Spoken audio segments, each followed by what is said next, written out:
Game one's ready. And in the upper left, hailing from Korea, at least for this season, he's playing for Basilisk. It's Reynor.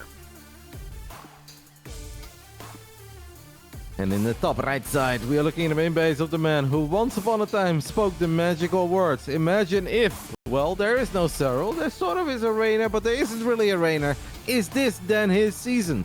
Representing mouse sports for over a decade already, it is Big Gabriel, HeRoMaRinE.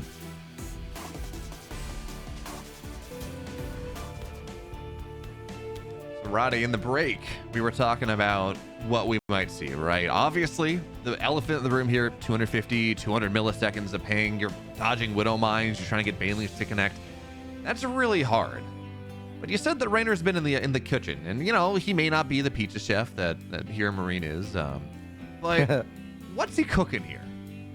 Yeah, that's a good question, mate. I have no idea. I cannot imagine that Reynor would be willing to go to the very late game. I also don't think it's going to be easy to get there. Gabe is an absolute animal with the very standard 3-base setup. Hellions into Banshees into 3-base 8 Rex. This is a good map for that, by the way, because it really doesn't take very long for Marines and tanks to make it from that ramp to that ramp on the left side. And then you're pretty much already in the place you want to be. So surviving that is going to be hard. Is Reynor even willing to get it up there? Like maybe he's got some weird 2-base stuff planned, but whenever I think of all-ins in ZVT, I think back of something that Lambo told me once, and I thought it was really funny.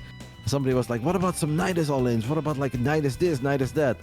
And he's like, yeah, well, I spoke about that with Elaser, and Elaser said, trust me, if Nidus all-ins were good, I'd be doing them every game. Nidus sucks against Terran. Like, don't believe in it. You're not going to get any easy wins. If you want to get a matchup win here as a Zerg, you're going to have to work for it. And yeah, working for it is difficult when you're playing with high ping. So let's see. I find it incredibly difficult to predict what Reynor is going to bring to the show here. Yeah, even just something as simple as we're going to see this drone go down. Even if something as simple as drone Reaper micro. If you're on even ping, sure, fine, you can manage. But when it takes a, 0.2 of a second to make a response, you can see drones go down. And Reynor, again, this is one of those situations where if Reynor is in Italy and HeRoMaRiNE's in Germany or wherever, Reynor's from your apartment, wherever he's playing from, we wouldn't expect to see these changes. We wouldn't expect to see a drone go down. But on the flip side, you talk about these aggressive timings. I would go so far as to say is there are no good Zerg all-ins. They just don't exist. You can make arguments for like a 19 drone or a 24 drone, 23 drone, something like that. Sure, fine.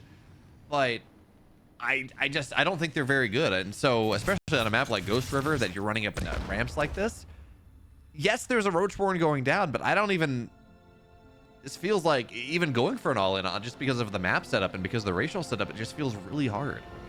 Yep, and one of the main reasons why there are not many good Zerg all-ins is that even if they could be good, it's easy for Terran to sniff it out.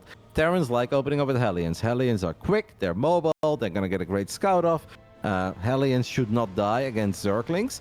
So then you're already going to see, like, wait a minute, a lack of Zerglings means I have to worry about the Roaches. And that is where that starport can come into play in a very handy manner.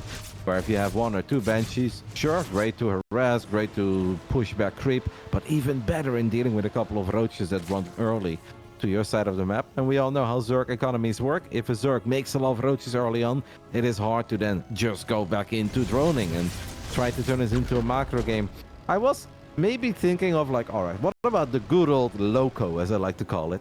Just a lot of Roaches with 1-1 upgrades and a crappy economy. Maybe that's your best shot, where you just kind of close your eyes and, as the Zergs would say, let Jesus take the wheel, and you make a lot of Roaches and you just hope that you have overwhelming numbers and you can survive a couple tank shots to the face. Maybe that's Reynor's game plan. Apparently not, because there's an infestation pit on the way. Roaches, they're fainting, sure, but this is not real aggression. This is Roaches keeping the army back. This is Roaches maybe trying to convince HeRoMaRiNE that there's aggression on the way.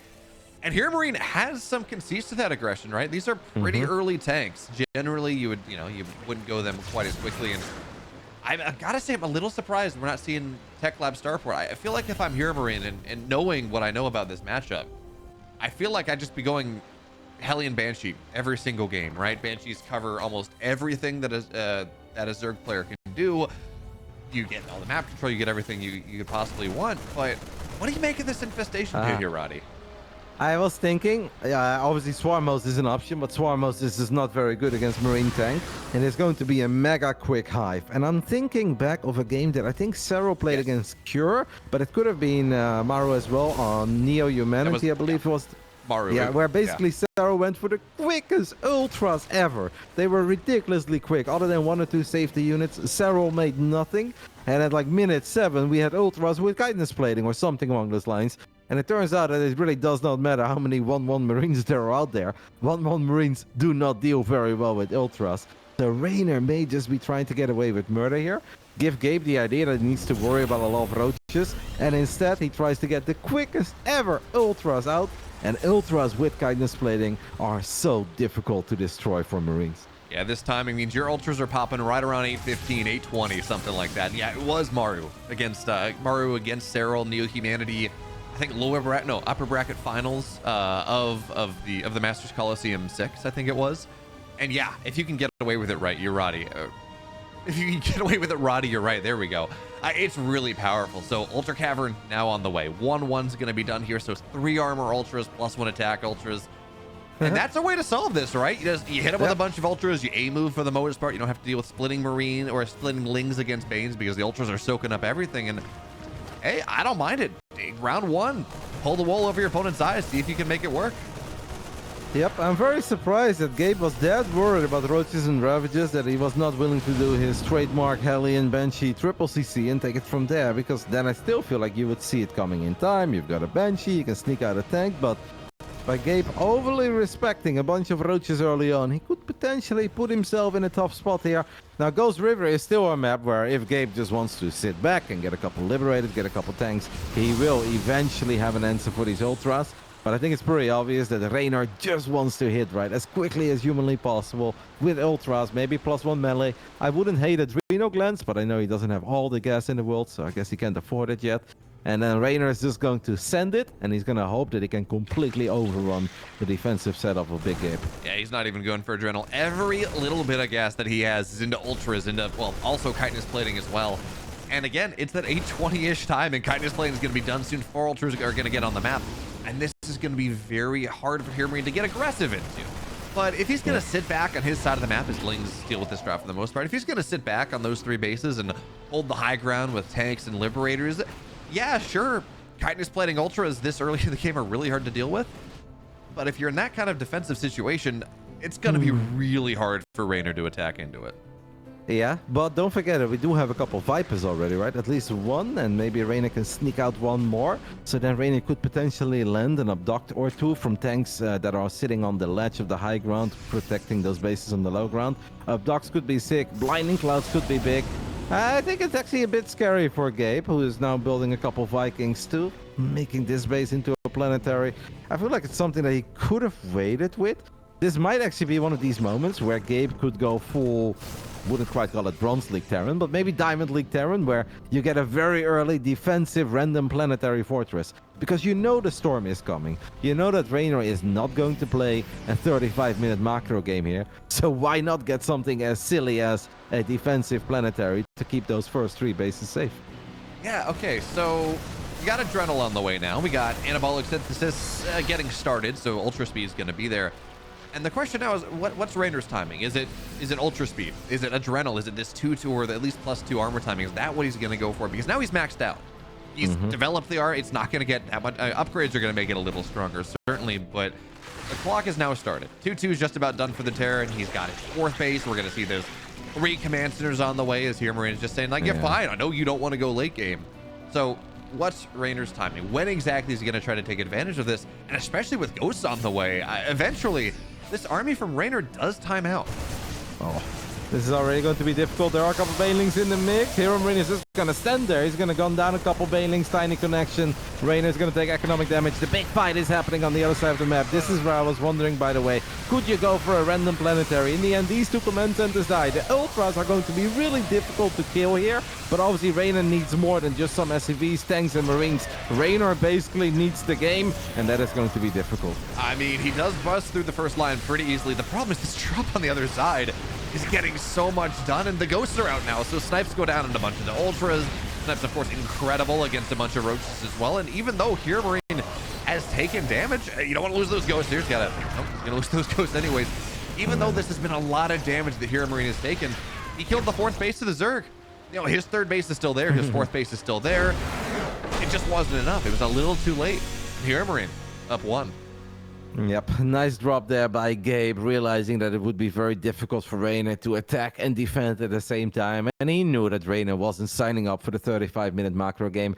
You were wondering about Reynor's timing. I think in Reynor's dream world, Gabe was actually going to attack into him, right? Gabe unsieges all these tanks, makes a little bit of progress through the center of the map, and that's where the Ultras and the Vipers and Lynx with even Adrenal Glands already show up. Reynor takes a great fight, smashes that army, then immediately counterattacks and tries to win the game. If Gabe doesn't move out, Reynor's like, well, I don't really want to, but I kind of have to. It's my only choice. He went for it, but kudos to Gabe. Having more than enough tanks in the end, having some ghost out early, like snipe damage, really makes your life a lot easier in dealing with those ultras. So well done. Bit of an odd game. I expected Hellions and Banshees coming out of HeRoMaRinE, but this got the job done as well. Yeah, it was interesting getting those tanks as early as he did. I mean, at the end of the day, he defended properly and he was fine. But it was interesting to see that tech lab on the factory so early, right? And getting, I think, 3 tanks pretty quickly. Again, if you're worried about a 19 drone roach or something like that, yeah, getting tanks out doesn't hurt. But even then, Banshees are really solid at defending all of that. So HeRoMaRinE, again, this seems like his decision is, I'm just going to force this late. I'm not going to be my classic big Gabe and hit you with a 2-2 timing or an 8 racks or any of my aggressive big Gabe builds. I'm just going to go and play standard. And you're eventually going to hit the point where I'm in a better position, and good luck. So it's going to be interesting to see if he goes for that in game 2. Golden Aura is going to be our map, which is a very defensive map, Rotterdam. Yeah. Some Terrans actually say that this is now the best Zerg map in the map pool. I put Clem on the spot a couple days ago and had a tiny interview with him. I'm like, so Clem, what is the best Zerg map? And he's like, maybe Golden Aura. And the Zergs exploded immediately. They're like, really, Clem? That's the best Zerg map right now? And he's like, yeah, I think it's pretty good for Zerg. So maybe Reynor can play a slightly longer game here. Don't think he's going to lose a first drone, because sure, ping mattered in that regard. But it also has a lot to do with Ghost River just being very tiny, right, from one main base to the next. So that Reaper shows up really early. On Golden Aura, it's going to show up a tiny bit later. I'm not expecting Reynor to lose his first drone here. And that does have an impact on how Zerg economies grow.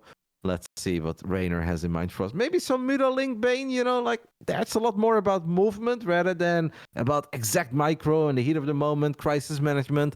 I think Mutalisk Bane is an option here for Reynor. Yeah, it's always scary though. On the one hand, Mutalisk Bane, you're right, positioning, decision making, but you have a lot of extremely fragile units. Widowmine, sure. Annihilate Lings, Annihilate Banelings, Annihilate Mutas.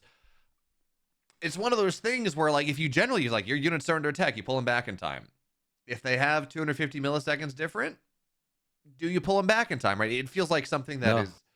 I think you always commit, Bio. I think you close your eyes and you commit. You shove everything in and you hope that the Widowmines deal some friendly fire as well. You know it's going to be the 4th of July all over Golden Aura, but I don't know. I think that's something it's at least worth exploring, worth covering. Because sure, if you don't go for the fast and fragile units, well, what do you want to do then? Do you want to go for the slow, high HP units? Like, do you want to play late game against Big Gabe, who's going to sit there with a lot of Liberators and Ghosts? We know that Gabe is excellent in late game TVC as well. So I think that's tricky. We haven't really spoken much about Dispatch, by the way, and Gabe.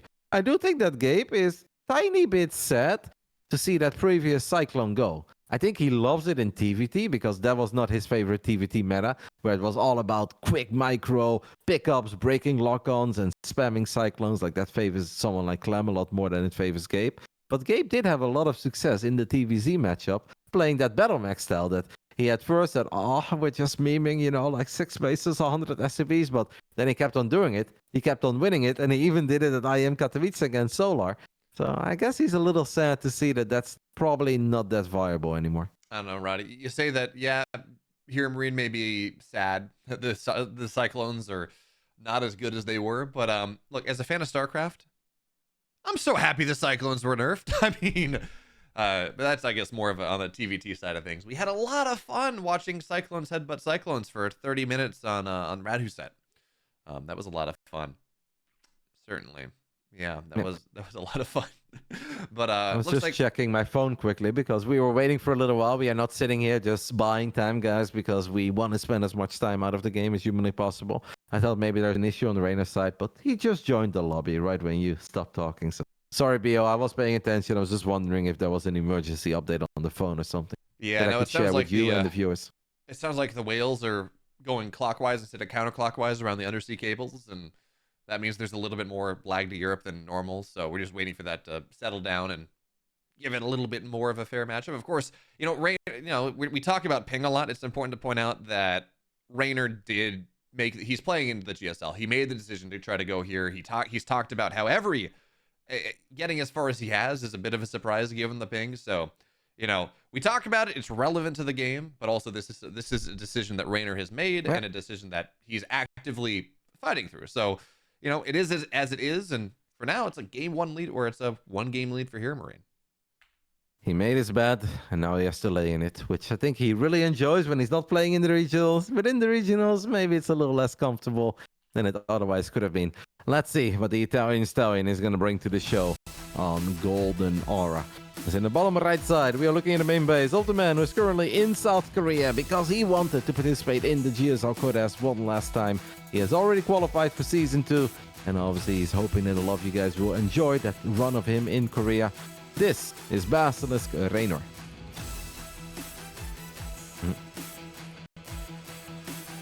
And in the upper left, looking to take it late maybe, play some awesome macro games. For Mouse, he's up 1. It's HeRoMaRinE. I mean, we spoke a lot about Showtime, obviously, maybe having a bigger chance than ever of winning the European regionals, but I'm sure that Gabe kind of thinking about it as well. He may not necessarily say it out loud, and he may need someone else to take care of MaxPax or Clem, because those two seem to have his number a lot. But anybody that's not Clem or MaxPax, I feel that HeRoMaRinE has a good record against pretty much all the other players that are remaining. No guaranteed wins for him against the likes of Spirit and Showtime for sure. But I know that Gabe, in big tournaments, on big moments, does step it up, and he believes in himself for all the right reasons. I mean, played a banger of a best of 5 against Lembo in the opening round, but he did bring it home. So there is no reason to just assume that HeRoMaRinE cannot win this edition of the European Regionals. Yeah, it's funny looking at where HeRoMaRinE stands, because going into Katowice, a couple months ago, I was looking at HeRoMaRinE. It's like, I don't know where he stands. He's not dominating the European weeklies as much as he has once. We talk about the Big Gabe Weekly, but it's been about a year since that was truly the case. Yep. And I don't know what he's going to do. And then he actually has a really good Katowice. And then he's sitting here in the playoffs. He's found his way into the round of 8. He's looking pretty solid.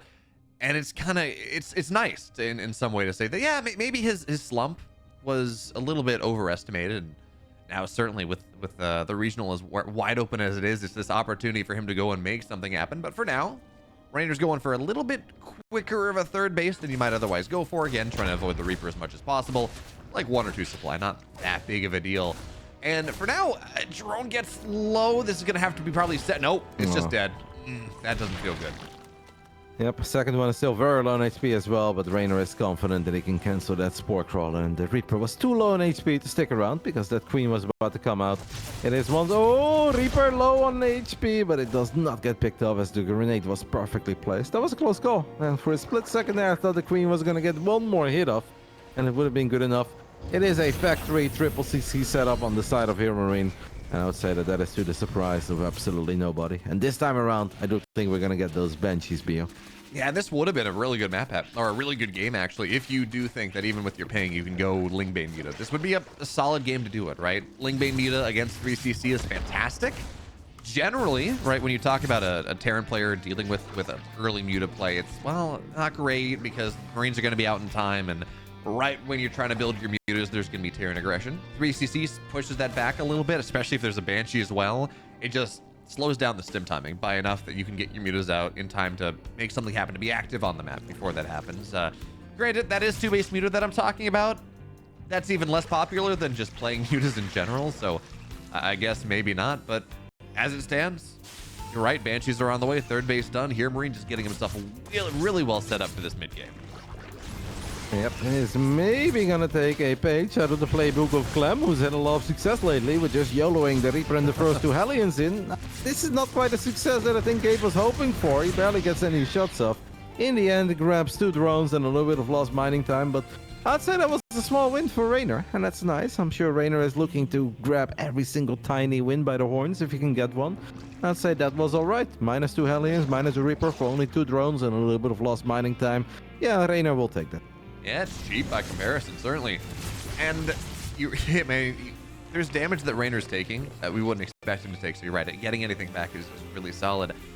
There's a lair on the way for Reynor, certainly, but Cloak is about halfway done, right, Roddy? And, okay, I was going to say Cloak's about halfway done. We have no spores on the way. There they are. So Reynor should be well set up to defend against this. He's got queens on the map. They're not going to really handle the Banshees all that much until they get under the aegis of the spores. But now the question is, how much damage can HeRoMaRinE get done? He's got 4 Hellions. He's got 1 Banshee, second one on the way. How much multitasking here is going to get? How many drones is he actually going to be able to get? Yeah, I think getting a couple would be nice for Gabe, but if I was HeRoMaRinE or I was his coach, I would say don't get greedy and don't try to get 1 more drone and take the risk of losing your Banshee. Keeping the Hellions and the Banshees alive for map control, map presence, and having a good idea of what Reynor is up to is a lot more important than killing 3 drones right now. Yeah, I think that's fair. It's also, when we talk about this king setup, right, about Reynor being behind and maybe you're going to play as HeRoMaRinE to try to take advantage of that, or not behind, but having a worse reaction time, and maybe you take advantage of that. There is also this other idea that HeRoMaRinE has not done well against Reynor traditionally. It's a pretty Reynor favored matchup. And if I'm HeRoMaRinE and I'm sitting here saying, look, Reynor's on 200, 250 milliseconds, whatever it is, he's playing from Korea, I should be favored here. Finally, for once, I'm favored in this matchup. I feel like I should win. And you can always get yourself in awkward scenarios when we talk about more than just how the players are playing, but their mental as well, where if you think that you should win, and there's a lot of pressure on you, kind of the pressure that you put on yourself to win a game that you wouldn't otherwise win, that also gives you this opportunity to try too hard, to dive in with the Banshees when you shouldn't, to overstay on a bunch of Banelings and lose a bunch of bio, because you feel like you should be able to make that happen. And for right now, HeRoMaRiNE's done a great job of not overstretching, of just playing on the edge of what he can get done, finding a little bit of value here or there, but playing a very solid game. But especially as this game goes later, certainly if Reynor is able to take a map, that kind of mental game that HeRoMaRiNE has to play is going to start to be a little bit more relevant. Yeah, absolutely. I'd be worried about some Terran players in these scenarios where it feels that you have nothing to win and everything to lose, right? If you win, people are like, yeah, Reynor played from Korea. But if you lose, you're like the guy that lost TVZ against Reynor from Korea and yada yada. But I actually think Gabe is incredibly strong mentally, and he has spoken about this in the past. He very often, just like Reynor in big tournaments, has gone down 0-1 in a best of 3 or even 0-2 in a best of 5. And nothing really shakes him. Like, that's just that experience that he has really gathered over time. I think HeRoMaRiNE is incredibly strong in that regard, and he doesn't really over worry or drive himself crazy. Like, what if, but maybe, what are people going to say? Nah, Gabe can always bring his A game, so I'm not too concerned in that regard on HeRoMaRiNE's side. Yeah, that's fair. And for now, HeRoMaRiNE, this nice push on the north side. By the way, he's got another, where the Hellions just doing a really nice job of cleaning up the creep, but this position before Baneling Speed's done, before 1-1 is done, is really solid. Snipes and Queens, and now Baneling Speed's done. Now the 1-1's done. Reynor should be able to clean this up for the most part, and really nice patience from the Reynor there, just making sure that even as it's heavy pressure on this bottom side base with well upgraded bio, he just waits long enough, gets his timings done, and now his 1-1's done. Now Baneling Speed's done, and again, Roddy, it's not as quick as game 1. This is not a 5-minute hive, but we're seeing that quick hive once again. Probably quick ultras getting into Adrenal behind that. And HeRoMaRiNE, he's got to be careful. These Banelings on the backside, but for the most part, he's handling this pretty well. A couple Banelings finally make connections at the end, but the Marines, the Hellions on the left side, they're going to clean the rest of this up. HeRoMaRiNE, again, couple shots, but now Reynor, what does he have? That was incredibly clean by Gabe, because he wasn't totally ready for that at first, right? It was a bit awkward with a couple of the units on the low ground near the zone, like a watchtower. But I think his reactions on the fly there were beautiful. Nice split. Already gone down a couple of queens before, so it could be difficult for Reynor to spend his money in the near future. At the moment, it's not, but that's more because Reynor has no money, and that's not really the place that he wants to be in either, as the 2 Banshees are still flying on the right side of the map. Gabe has a terrifying force on the left side. And now at this point, it's just creep cleaning duty time, I guess, for a little while. The Hellions have morphed into Banshees. Reynор's got Vipers on the way, but I don't really see what 1 or 2 Vipers are going to do here. Because it's not just the tanks that are the problem, it's the amount of Marines that HeRoMaRinE has, and that we know he is going to control to the best of his ability. Yeah, absolutely. And because this push was so successful, because he just knocks down that bottom side base, yeah, Reynor's on 4 bases, that's a big story, but also he forced Reynor off the map quite a bit, having to defend against this. So this means, A, we haven't seen run bites just yet. These Baileys are going to try to get on top of every single thing. 1 tank still remains for now, and this trap from Reynor is so nice. I'm not going to say it brings him back into the game. His 5th base is still only about halfway done. It's right here, Marine's on 4. His 2-2's just about done. That's such a big deal when you see this Terran aggression coming in. If you can reset the tank count, if you knock down so much of the army for what was a pretty cheap trade, all things considered, it buys a little bit more time for Reynor to get into his Vipers, to get them energy, to get 2-2 done. Maybe Adrenal gets started. But even still, this push from HeRoMaRinE, round 2, just as scary as round 1. Yep, the reinforcements have arrived. There's a lot of Banelings in the mix this time around. First few Banelings actually get decent connections, but there are still more than a couple of Marines left over to protect those tanks on the low ground as well. Reynor, I do think, wants to wait for those 2-2 upgrades. Big connections again there on the right side. Gabe's gonna have to be careful. Reynor feels that this is the moment to go for it as he comes in from every single angle. Lands a couple of lightning clouds as well. And Reynor will live to fight another day. If Reynor would have a 6 base setup and 85, 90 drones, say these are sick fights for him. Right now, these are mandatory fights, and I'm afraid it's still not quite enough. But it is enough to at least stay in this game, and he's allowed to dream, and there comes the Adrenal glance as well. There we go. So 2-2 is done. Adrenal's on the way. You'd love to see 3-3 started, but Reynor's pretty broke at the moment. Only 75 drones. Really nothing in the bank. But he has, again, he's bought himself some time. That 1 fight went really well. He's able to go and force HeRoMaRinE back, not sieging up properly.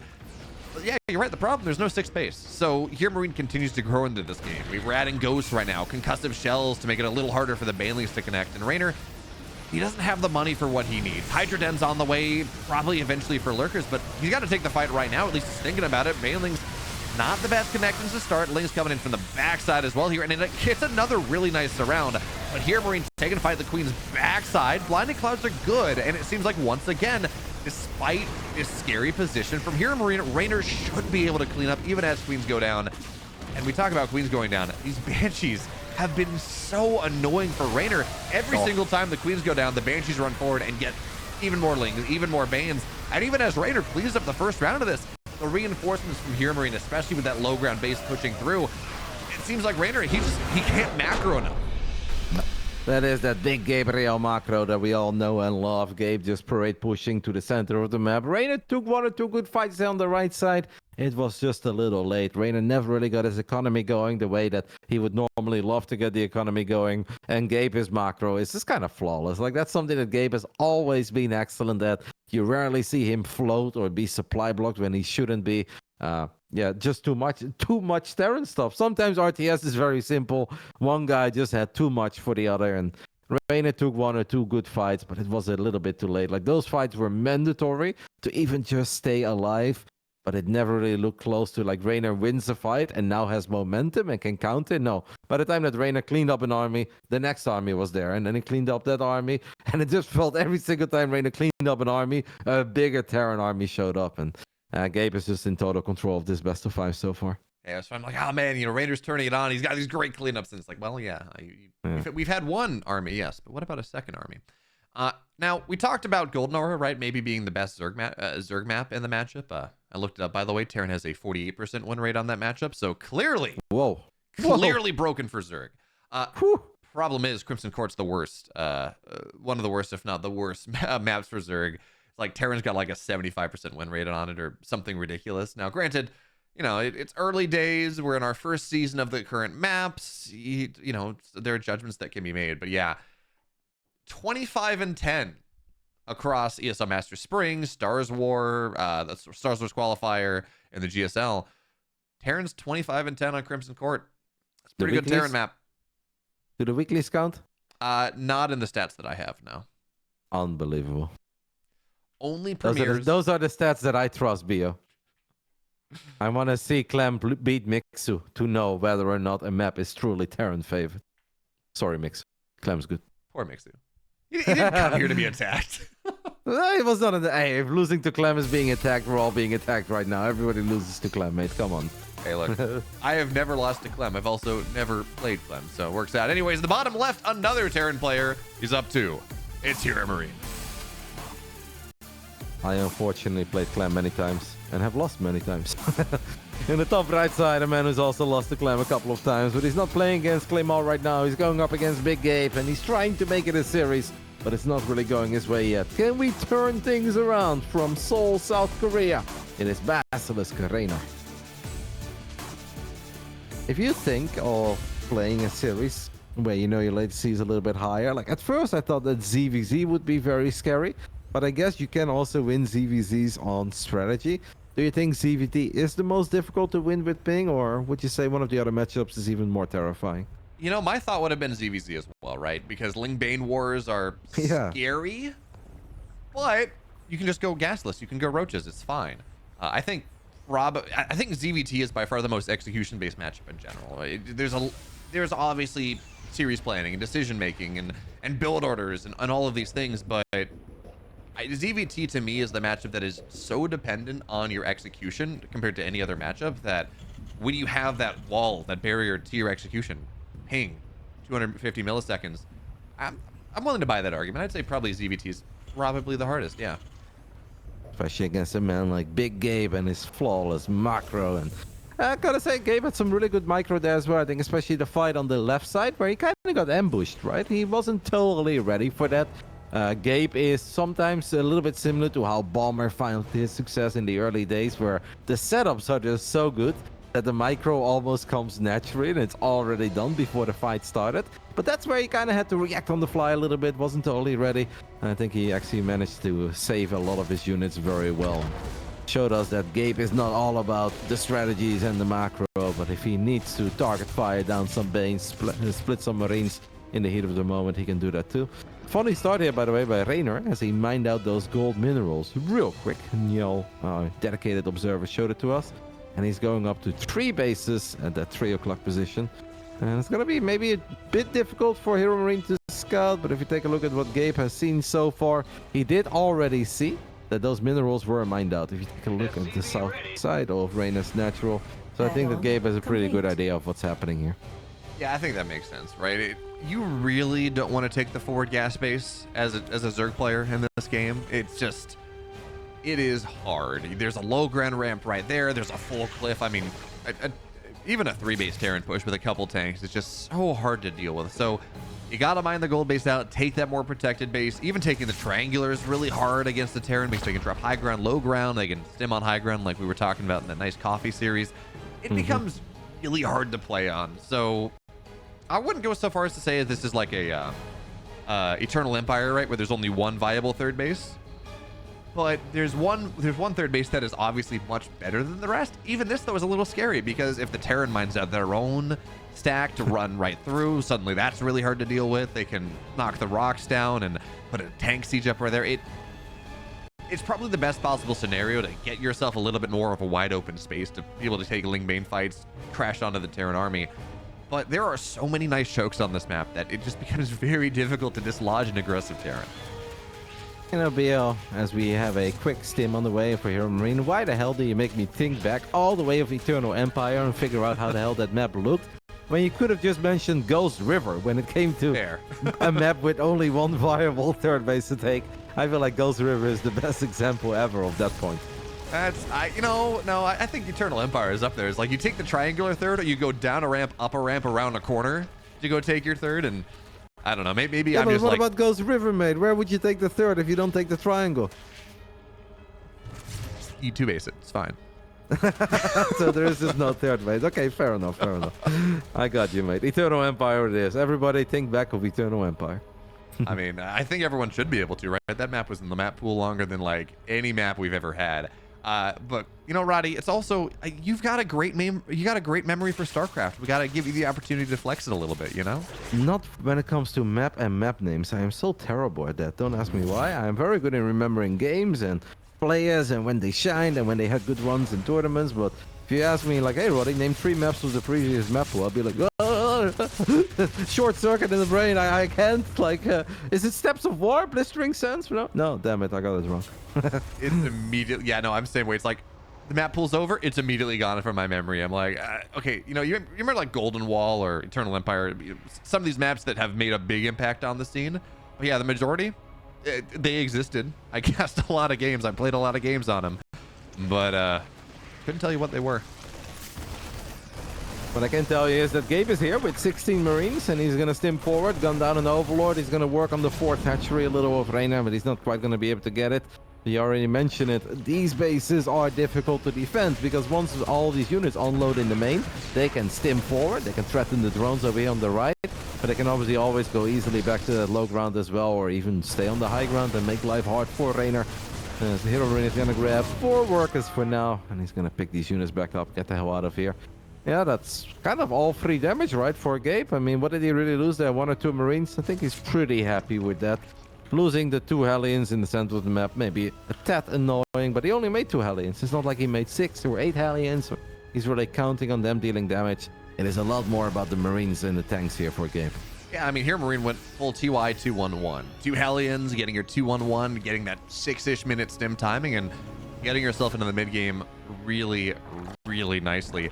Now, Reynor, so he's not even going to try to take the rich gas base. I thought we might try to see him go for it once he gets creeped beyond the area, like go for a 5th base, but no.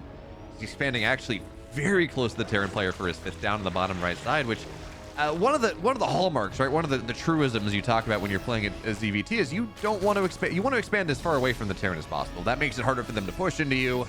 It makes it harder for them to drop into you. It gives you a little bit more space. And I guess technically on this map, expanding towards the Terran is still kind of away from the Terran because of the rocks and the walls and things like that. But it's going to be interesting to see how HeRoMaRinE decides to, where he decides to push and how he decides to push once, say, his 2-2 is done, once his upgrades are properly where he wants them to be. Yeah. I mean, Reynor is expanding everywhere because he's also expanding in the bottom right and having the triangle, so maybe he can still take the rich Vespine guys too. We have Quick Burrow, and y'all showed us Quick Burrow. Everybody knows how much I love Burrow. Unfortunately for Reynor, he couldn't quite burrow any banelings before Gabe is here, and these are slow banelings for another 10 seconds, and slow banelings off creep just don't really connect. He did burrow a couple of banelings there in the midst of this fight. Nice spread by HeRoMaRinE, but Reynor just has an insane amount of units. These Marines actually have a really difficult time running to a safe spot, and in the end, Reynor holds as Gabe does throw down the scan, and he's going to spot these burrowed banelings. We won't get our burrowed baneling moment here, Bio, that's sad. Well, give us a couple more minutes. Man, that tank on the high ground did so much work. Banelings are really connecting well. Reynor, of course, he's move commanding them onto the bio, making sure he gets maximum possible connections. And you know what? That did not look like a fight where the Zerg was on 250 milliseconds. That Reynor played that good. Really nicely. And yeah, the tank on the high ground, it did a lot of work. And without that, that fight probably goes a lot worse for HeRoMaRinE. But Reynor, for the first time in this series, is taking really good fights, is maintaining these supply leads. And by the way, a supply lead on Ling Bane matters a whole lot more than really any other Zerg composition, because yeah, they're incredibly cost effective on creep, but they're expensive to get a big supply. It's a lot of larva to get that up. So Reynor is in a really nice position this game, but this base, there is not a lot to defend at the moment. He moved units back towards the right side, so I kind of thought, did he catch a glimpse of this quad drop with his creep? But the answer was no, as they just kind of stopped in the middle of all of these bases. We have burrowed banelings in the center of the map. Boom! In the side block is there. Not the biggest connection that the world's ever seen, but hey, Reynor still gets a tiny moment, as he also blows up that Widow Mine with his banelings. Reynor is going to make Gabe work for it. Units lost resource step currently only minus 1,300. Those are pretty acceptable numbers in a ZVT. Especially on a map like Crimson Court, as we've got Hive on the way. Hydra then is going down. I would say out of the 3 games, this is the one that I like the most so far for Reynor, even if those Ultras and Ghost River were a tiny bit exciting. But the moment that HeRoMaRinE never moved out, I don't think you or I or even Reynor really believed in those Ultras anymore. This looks playable. Yeah. He's got his supply lead. His Hive's on the way. He's going to try to run down the ramp right now. Banelings are going to get incredible connections for the first half. And with that, he should be able to just slow down. Even with some Widow Mines, he should be able to force everything back.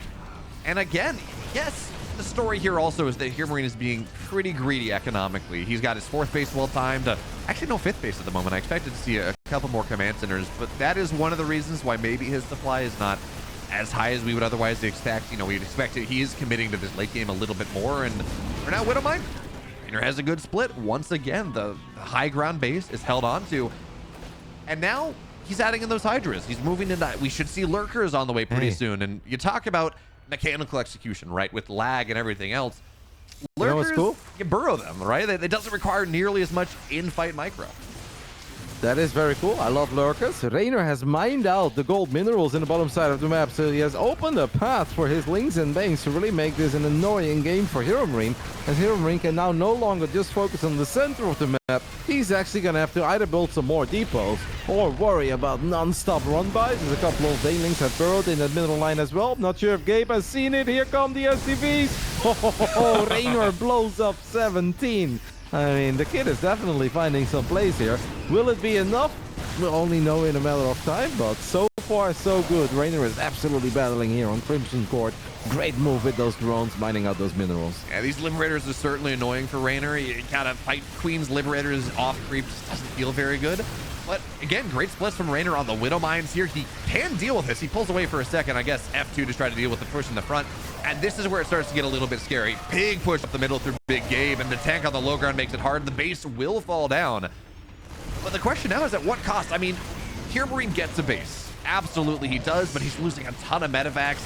He's losing a bunch of bio. Liberators are great, absolutely, but against a bunch of Lings is probably their worst matchup because Lings are 25 minerals each. It takes a lot of shots to knock them down. So if Reynor can stabilize for a second, deal with these Liberators, and they are very happy to handle the Hydras, certainly without any sort of Hydra range at the moment. They're just getting shredded here. This one Liberator has 12 kills, and a decent amount of them are Hydras. Yep, the Libs survived forever there. What was also painful is that Reynor didn't have an Overseer there the first time. If he had an Overseer, he could have cleaned up all those Widow Mines the first time around. I believe they had to fire again.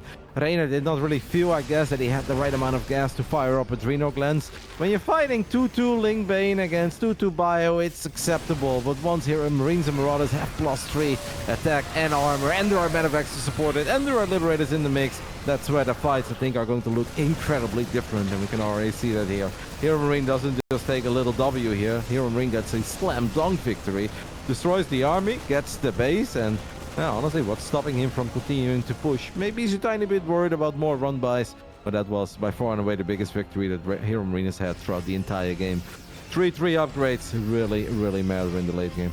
I mean, yeah, this is a 4-base Zerg right now into a 4-base Terran. The fact that Reynor just lost 2 hatcheries all of a sudden, we talked about how this was playable, about how the trades have been really solid, about how he's able to get these really solid Baneling connections. Well, now we're at the point where it's you mentioned it, it's a 2-2 Zerg against 3-3 Terran. Hydras muddle the math on that a little bit. It's not like it's just Ling Bane on 2-2 and it's a really big problem. Hydras can do a little bit more, but Hydra range not being done for the majority of these fights is probably the biggest deal. That means that these Liberators are so hard to deal with, and the Libs are what broke this game wide open for HeRoMaRinE. He was able to kill so many Hydras, so many Lings, so many Queens, make it hard for Reynor to flood down the ramp and take advantage. But there are a couple Banelings in this line of sight blocker here, Roddy. If HeRoMaRinE's forced north a little bit, that could be an interesting opportunity.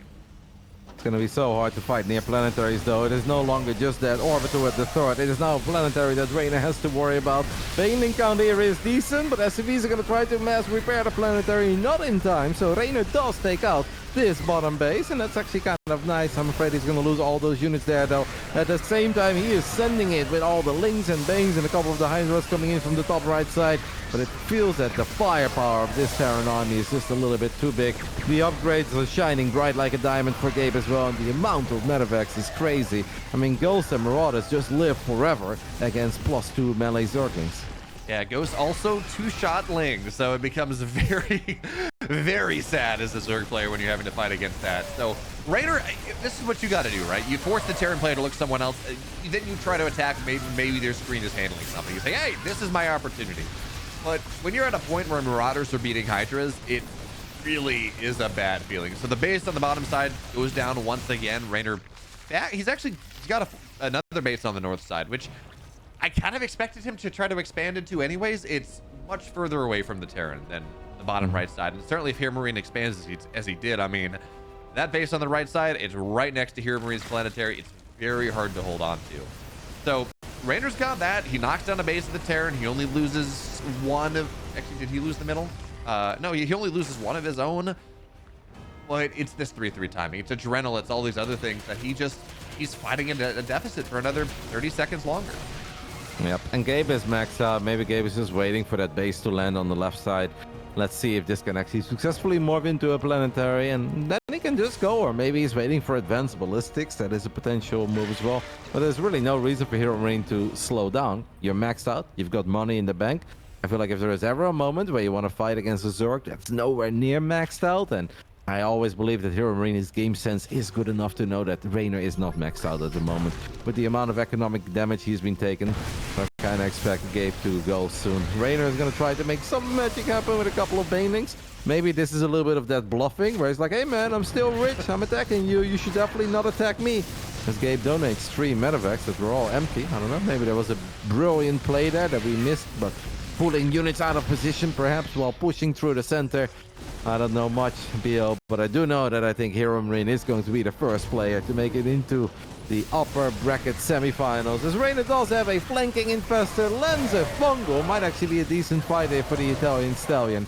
But Reynor doesn't just need decent fights, he needs an amazing convincing victory and then counter with enough units to blow up planetaries. And I just don't really ever see Reynor getting those fights. No, he's done 10,000 resources, and for the most part, he's been mining less. Yeah, at the moment, you say, it's like 500 minerals more for Reynor per minute. Sure, fine, whatever. HeRoMaRinE has mules, he's got extra bases, and one thing that's actually pretty cool is if you take a look at the 9, we don't actually have time to look at it right now because HeRoMaRiNE's pushing, but he decided to not mine out the mineral wall on the 9 o'clock base. And what this means is that even if Reynor decides to go and gets a big run by on that extra base, he's not going to find his way into the natural. He's not going to find his way into kind of the soft underbelly of the Terran. So the most a run by does on this fresh Terran base is it knocks one base down. Doesn't knock down the rest of it. So it is kind of cool here that we see HeRoMaRinE effectively taking advantage of the free wall while still developing his economy even more. And now Reynor's going to try to go down the ramp again, burrowed veins, but they're not anywhere where they need to be. And around a corner here, I mean, Rotterdam, we talked about this earlier. Corners are absolutely a Terran player's best friend. Even still, that's a lot of Hydras, and they do a really nice job of at least breaking through the first line of the Terran. Yeah, that was an incredibly strong setup by Gabe, though, with those tanks on the high ground. And it's not that they participated for a split second. No, they were there, just wailing away at all these Zerg units from the safety. In the end, one tank went down. Reynor had his own little booby trap with those burrowed banelings, but HeRoMaRiNE's bio units never really got close to it. The Widowmine shots were humongous, the tanks were amazing, and Gabe is now going to try to take the top left side base. Maybe a fungal on the Ghost, though. The fungal misses on the Ghost, does connect with all the medevacs. But in the end, most of the goals make it out. The Liberators are doing their thing. If Reynor can somehow kill every single medevac here and every ghost, that would be a sick victory. That would slow Gabe down for a while. Only one of these medevacs has ghosts inside of it, and Reynor got so close to gunning it down. But he does not get it in the end. There is a big fight happening in the bottom right side as well, where Reynor did split off enough units to keep Gabe at bay. I mean, Reynor is trying. He's really battling, but it is a war that I feel like in the end he simply cannot win, since HeRoMaRinE has been trading a lot better and is obviously working with the better units. The Ghosts, the Liberators with advanced ballistics. This hatchery in the top left side, I think, is going to fall, and if Reynor tries to save it, I think he will lose everything he has. Yeah, man, Roddy, my kingdom for one Viper, one parasitic bomb on all of these super low medevacs, and maybe you can make something happen. But Reynor, he's just broke. That really is the long and short of it. He's going to try to bust down this planetary, this base he knocked down earlier. And the planetary on the front side seems like with the Hydras there, it should get knocked down. But there's more behind this. There's a Liberator right now. And even if Reynor knocks all this down, he's traded so much for it that it really doesn't matter. So Reynor makes a solid run to upper bracket round of 8, where he runs into the wall.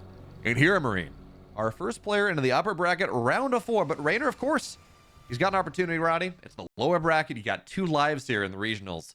But man, HeRoMaRiNE's looking solid. Yep, and that is the round of 12 then, I guess, of the